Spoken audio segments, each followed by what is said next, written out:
Energy किसका रहेगा और फ्रीक्वेंसी किसका रहेगा। हाँ, तो यहाँ पे देखना है हमको कि ये इलेक्ट्रॉन डोनेटिंग है, ये भी इलेक्ट्रॉन डोनेटिंग है और ये भी इलेक्ट्रॉन डोनेटिंग है, लेकिन यहाँ पे ये इलेक्ट्रॉन विथड्रॉइंग है। अब ऐसा क्यों होता है पता है, जब हम यहाँ पे इसका रेजोनेंस करते हैं, देखो इसका रेजोनेंस कैसा होता है, ये ऑल इलेक्ट्रॉन डोनेटिंग ग्रुप है तो ये ऐसा जाएगा, यहाँ पे पाई बॉन्ड है, ये पाई बॉन्ड ऐसा जाएगा और ये पाई बॉन्ड ऐसा जाएगा, मतलब C और O के बीच में क्या फॉर्म हो रहा है बताएं, समझ में आ रहा है बेटा क्या हो रहा है, ऐसा बन रहा है ना, ये पॉजिटिव और यहाँ पे निगेटिव, मतलब ये जो है ये बॉन्ड कैसा बनता जाता है, carbon carbon sorry carbon oxygen single bond बन रहा है। तो याद रखना है कार्बन ऑक्सीजन सिंगल बॉन्ड का इसका फ्रीक्वेंसी रेंज, मतलब उसको एनर्जी, मतलब बॉन्ड ब्रेक करने के लिए एनर्जी उसको कम लगेगी। क्यों, देखो हम बोलते हैं कि यहाँ पे बॉन्ड ऑर्डर की बात करते हैं, स्टेबिलिटी की बात करते हैं, तो कार्बन ऑक्सीजन सिंगल बॉन्ड है, कार्बन कार्बन डबल बॉन्ड है और दूसरा एक आता है एटम में कार्बन ऑक्सीजन, यहाँ पे ट्रिपल बॉन्ड होगा। तो यहाँ पे हम बताएंगे कि फ्रीक्वेंसी है ना, फ्रीक्वेंसी किसको ज्यादा लगेगी, एनर्जी किसको ज्यादा लगेगी ब्रेक करने के लिए, किसको लगेगी, इसको ज्यादा लगेगी। तो क्वेश्चन समझो क्या है, यहाँ पर ये जो 4 मॉलिक्यूल दिए हैं, इस 4 मॉलिक्यूल में से किसको एनर्जी ज्यादा लगेगी बॉन्ड ब्रेक करने के लिए। देखो ये डोनेटिंग है तो यहाँ पे रेजोनेंस हुआ, सिंगल बॉन्ड बना, बराबर है नहीं, इसका भी वैसा होगा, होगा या नहीं होगा, बिकॉज ऑफ इलेक्ट्रॉन डोनेटिंग, इसका भी वैसा होगा बिकॉज ऑफ इलेक्ट्रॉन डोनेटिंग। तो यहाँ पे CO सिंगल बॉन्ड हो जाएगा, इसका भी CO सिंगल बॉन्ड हो जाएगा, इसका भी CO सिंगल बॉन्ड हो जाएगा, लेकिन इसका CO सिंगल बॉन्ड नहीं होगा। क्यों बताओ,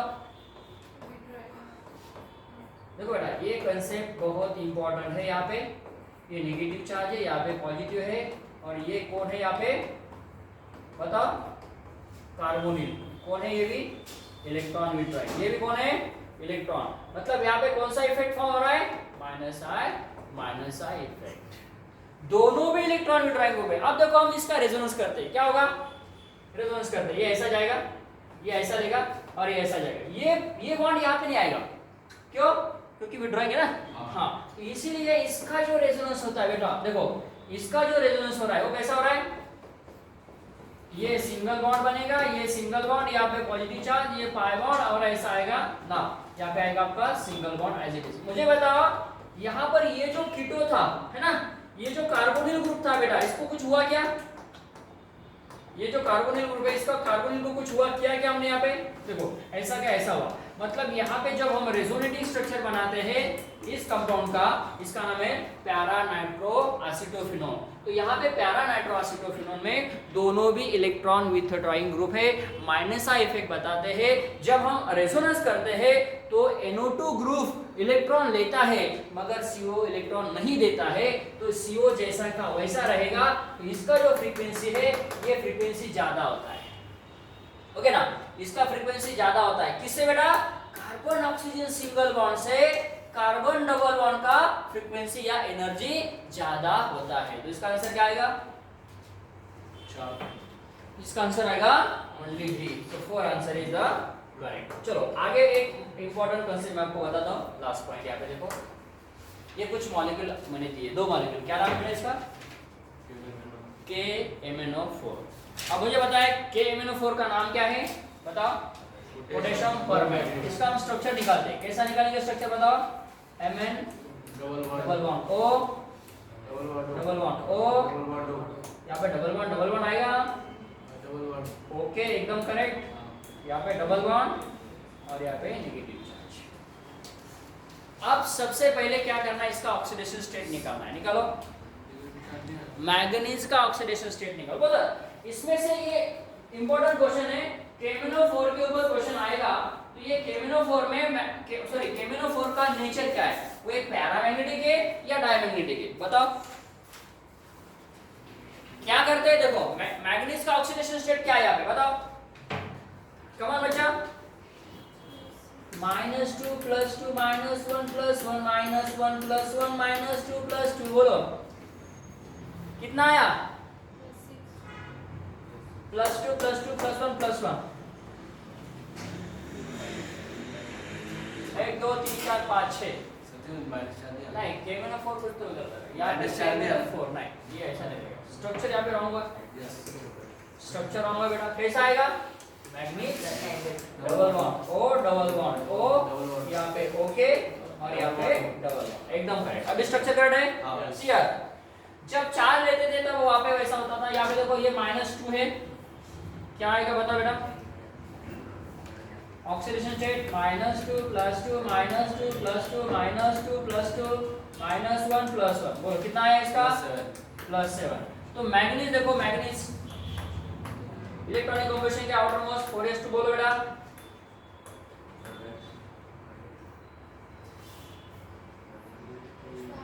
5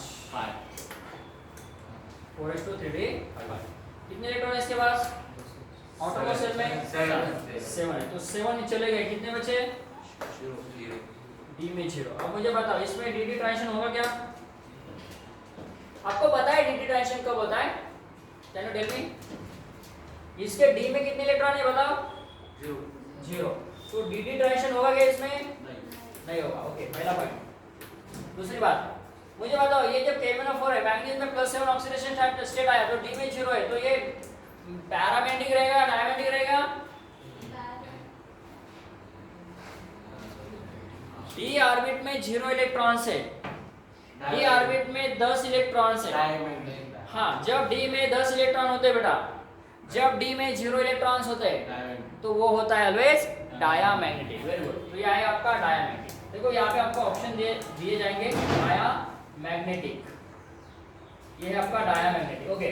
उसके बाद तीसरा पॉइंट देखो यहाँ मुझे बताओ यहाँ पे L2M है क्या या M2L है ये बात क्या है समझ आ रहा है L2M या M2L what do you mean by L2M M2L ligand metal very good ligand to metal है या मेटल टू लिगैंड है यहाँ पे लिगैंड टू मेटल क्यों है बेटा यहाँ पे ऐसा लिगैंड के पास इलेक्ट्रॉन देखो क्यों है यहाँ पे हम Mn लिखा थे Mn double bond O double bond O double bond O single bond O double bond O single bond O ऐसा लिखेंगे हम हां तो यहाँ पे ये नेगेटिव है मतलब ये इलेक्ट्रोफाइल है न्यूक्लियोफाइल है नेगेटिव वाला इलेक्ट्रोफाइल होता है न्यूक्लियोफाइल होता है न्यूक्लियोफाइल लेविस बेस होता है लेविस एसिड होता है लेविस बेस कौन होता है लिगेंड होता है एसिड मेटल होता है तो ये लिगेंड है तो ये इलेक्ट्रॉन क्या करेगा इलेक्ट्रॉन क्या करेगा अरे डोनेट करेगा अरे लिगेंड क्या करेगा इलेक्ट्रॉन किसको डोनेट करेगा वो मेटल कौन है बेटा यहाँ पे और इलेक्ट्रॉन कौन डोनेट कर रहा है मतलब इलेक्ट्रॉन क्या होगा लिगेंड इलेक्ट्रॉन का डोनेशन हुआ लिगेंड टू मेटल तो यहाँ पे ये आपका पॉइंट देखो ये 3 ऑप्शन यहाँ पे आपको याद रखना है कि यहाँ पे डी ट्रांजिशन होता है क्या नहीं होता है यहाँ पे नेचर क्या है इसका डायमैग्नेटिक और कौन सा चार्ज ट्रांसफर स्पेक्ट्रा उसको कहा जाता है ligand to metal charge transfer transition ligand to metal charge transfer transition ऐसा क्यों कहा बेटा प्रदीप हमने क्योंकि लिगेंड के पास इलेक्ट्रॉन था और उसने डोनेट किया मेटल को मेटल यहाँ पे मैग्नीज है मैग्नीज ये मेटल है उसका नेचर लेविस एसिड है या लेविस बेस है मेटल का नेचर लेविस एसिड या लेविस बेस है लेविस एसिड है वेरी गुड तो लेविस एसिड इलेक्ट्रॉन एक्सेप्ट करता है या डोनेट करता है तो इलेक्ट्रॉन वो एक्सेप्ट करेगा वो मेटल हुआ और इलेक्ट्रॉन डोनेट करने वाला लिगेंड हुआ तो यहाँ पे ligand to metal charge transfer होता है तो बताओ कौन से पॉइंट है गए पहला पॉइंट कौन सा आया absence of बोलो मतलब डी ट्रांजिशन नहीं होगा। दूसरा पॉइंट डी में 0 इलेक्ट्रॉन है तो डाया चलो तीसरा पॉइंट लिगेंड टू मेटल बोलो चार्ज ट्रांसफर स्पेक्ट्रा ओके। उसके बाद नेक्स्ट क्या बोलेंगे आप metal to ligand ligand to metal अरे भाई मेटल टू लिगेंड होता है लिगेंड टू मेटल होता है क्या होता है लिगेंड टू मेटल मतलब Lewis base to Lewis acid okay. आप क्या बता सकते हैं दूसरा यहाँ पे एग्जांपल आपको दिया है ये वाला कौन सा इसकी बात करता हूँ मैं तो KMnO4 यहाँ पे पर्पल कलर बताता है वायोलेट कलर बताता है एक कंसेप्ट को याद रखना है ligand to metal charge transition इसमें होता है डी ट्रांजिशन इसमें नहीं होता है क्योंकि डी में इलेक्ट्रॉन्स नहीं है बेटा संदीप बोर्ड हसून घे थोडं काय असं तुला. हा त्याच्यानंतर पुढचं जे एक्झाम्पल आहे, नेक्स्ट एक्झाम्पल जे दिसतंय बेटा ओम है ना, याचं नाव काय प्रथमेश? नैप्थलीन। आणि याचं नाव काय बेटा? Picric acid. तो आप देखो यहाँ पे एक कंसेप्ट हमें और एक एक्स्ट्रा कंसेप्ट ये पढ़ना है बेटा, बहुत इंपॉर्टेंट कंसेप्ट है। क्या कंसेप्ट है देखो, जब मैं यहाँ पे ये एग्जांपल लेता हूँ, इसका नाम है नैप्थलीन, बराबर है? यस। और इसके साथ मैं रिएक्शन कर रहा हूँ इसका। अब मुझे बताओ कौन यहाँ पे इसका नेचर क्या है और इसका नेचर क्या है? दोनों के नेचर में कुछ फर्क बता सकते हैं आप? इसको कोई ग्रुप आना चाहिए क्या? नहीं। मतलब इसके जगह इस जगह पे हम ये भी ले सकते हैं? यस। कोई तो भी ग्रुप इसको अटैच है क्या? नहीं। कौन सा ग्रुप इसको सेपरेट है क्या? इसको कौन सा ग्रुप सेपरेट है? तीन ग्रुप है। कौन सा है? OH और तीन नहीं, दो ही है। कहाँ पे देखिए आपको? एक NO2 है और एक आता वाला साला बेटा लास्ट, एक OH आहे आणि एक NO2 आहे। एक OH आणि तीन NO2 है। अब मुझे बता NO2 जो ग्रुप है ये कौन सा ग्रुप होता है? इलेक्ट्रॉन विड्रॉइंग ग्रुप होता है। ये इलेक्ट्रॉन ले रहा है क्या दे रहा है? ले रहा है क्या दे रहा है? तो इसका नेचर क्या करेगा वो? यहाँ से इलेक्ट्रॉन लिया जा रहा है, यहाँ से इलेक्ट्रॉन लिया जा रहा है, तो इलेक्ट्रॉन क्या बनाएगा वो? पुअर बनाएगा। तो पुअर क्या होता है? इलेक्ट्रोफाइल होता है। इलेक्ट्रोफाइल क्या होता है? इलेक्ट्रॉन डेफिशिएंट होता है। इलेक्ट्रॉन डेफिशिएंट होना, इलेक्ट्रॉन पुअर होना है। वो इलेक्ट्रॉन एक्सेप्ट करेगा, डोनेट करेगा, वो लेगा या देगा? अरे जो पुअर है वो गरीब है, वो लेगा या देगा? इलेक्ट्रॉन एक्सेप्ट करेगा। किससे एक्सेप्ट करेगा? वो किससे एक्सेप्ट करेगा? हाँ किससे एक्सेप्ट करेगा?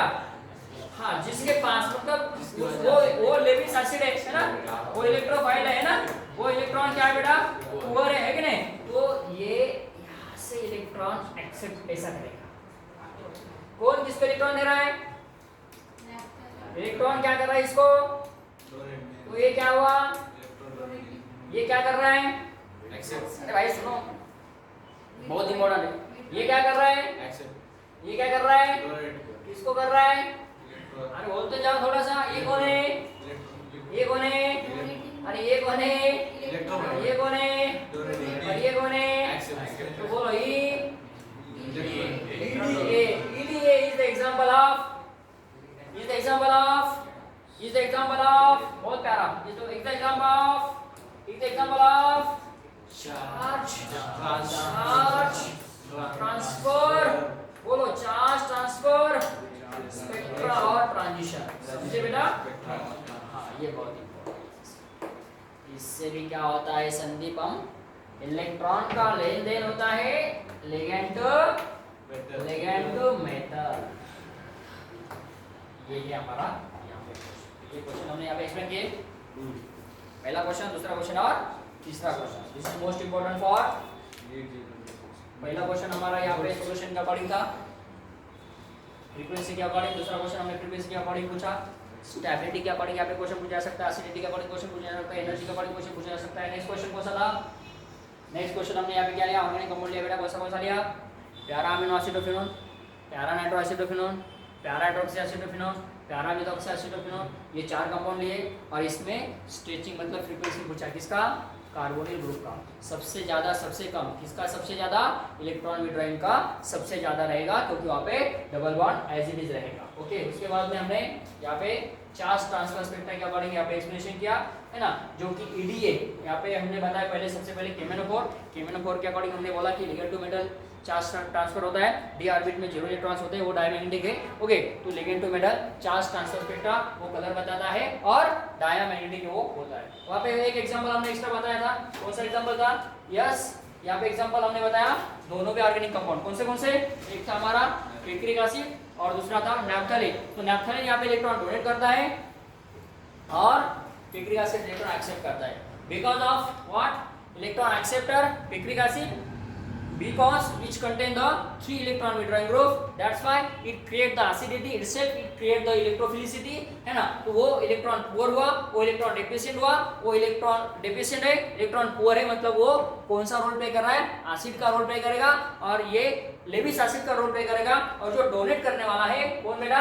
नैप्थलीन। ये इलेक्ट्रॉन बेस्ड मतलब लेविस बेस का काम करेगा, इलेक्ट्रॉन डोनर, इलेक्ट्रॉन एक्सेप्टर। इस कंसेप्ट को हम ऐसा भी कहते हैं EDA, electron donor acceptor concept. And this is one of the example of yes charge transfer transition और चार्ज ट्रांसफर स्पेक्ट्रा और चार्ज ट्रांसफर इलेक्ट्रॉन। तो देखो बेटा ये वर्ड याद रखना है, इसके अकॉर्डिंग आपको एनर्जी, फ्रीक्वेंसी और स्टेबिलिटी के अकॉर्डिंग क्वेश्चन पूछा जा सकता है। ओके।